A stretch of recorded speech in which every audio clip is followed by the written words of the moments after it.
hari ini melaksanakan vaksinasi di Terminal Batoh, Banda Aceh, yang sasarannya untuk masyarakat, tetapi kita khususkan sebenarnya untuk para Pak Bahrudin atau para sopir angkutan umum yang ada di Banda Aceh maupun baik antar kota, antar provinsi maupun yang ada di wilayah Banda Aceh sendiri. Kenapa kita fokuskan kepada teman-teman kita para sopir? Karena kita melihat bahwa sopir ini punya potensi rentan, punya potensi untuk terpapar dan juga punya potensi untuk menularkan.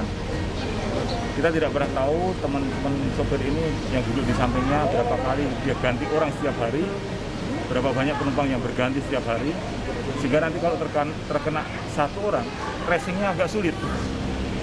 Oleh karena itu, pertahanan utama sekarang adalah vaksin. Makanya kita minta mereka melaksanakan vaksinasi dan alhamdulillah banyak yang menyambut dengan baik dan masyarakat juga sekarang sudah mulai antusias melaksanakan vaksin. Ini sebuah hal yang menggembirakan buat kita sekalian.